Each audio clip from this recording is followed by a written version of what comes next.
Salut public, salut chers collègues, salut chers abonnés. Comme vous le savez, c'est toujours Hérisson Bokodi Ricky.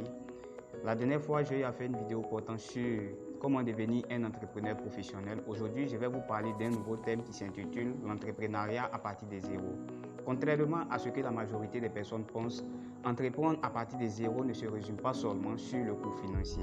Il peut s'agir aussi d'un manque de connaissances dans le domaine de l'entrepreneuriat ou d'une absence d'expérience sur le projet envisagé, voire même une absence de relations professionnelles.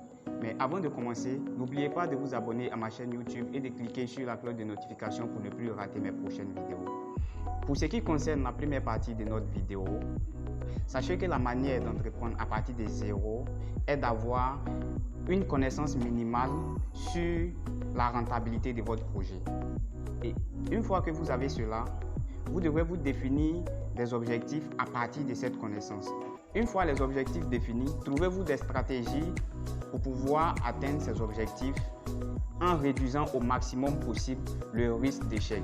Donc, un exemple sur le risque d'échec à ce niveau, c'est que vous pouvez choisir un de vos concurrenciers sur le terrain comme votre mentor et vous faites coacher par ce dernier. Mais de grâce, ne copiez pas ce dernier car vous n'avez pas les mêmes objectifs.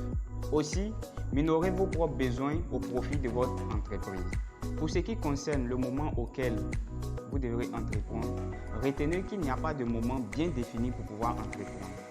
Mais le moment idéal pour pouvoir entreprendre, c'est dès votre jeune âge, car à cet âge, j'estime que vous avez plus d'énergie et de motivation pour entreprendre. Même si le côté financier reste encore un problème à cet âge. Encore le moment idéal pour entreprendre, c'est dès que vous avez les bases requises à votre disposition que j'ai développé en long et en large dans ma vidéo précédente qui s'intitule « Devenir un entrepreneur professionnel ». Avant de passer à la troisième partie de cette vidéo, comprenez avec moi que la force d'un homme pour entreprendre, c'est dès son jeune âge. Pour ce qui concerne la troisième partie de cette vidéo, c'est-à-dire celle de savoir avec quel coût financier débuter son entreprise, la réponse à cette question va dépendre du type de votre entrepreneuriat.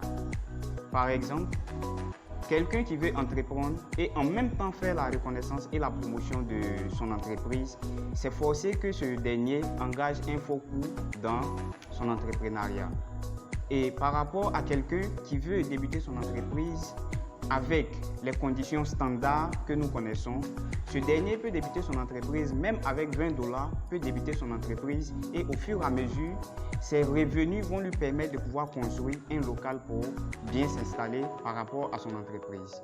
Pour finir, retenez que tout entrepreneuriat a besoin d'une organisation personnelle et d'un minimum de coûts financiers pour pouvoir débuter. Donc merci cher public de m'avoir suivi, merci chers abonnés et ceux qui ne se sont pas encore abonnés à ma chaîne YouTube, je vous prie de vous abonner et de cliquer sur la cloche de notification pour ne plus rater mes prochaines vidéos. Merci et à la prochaine.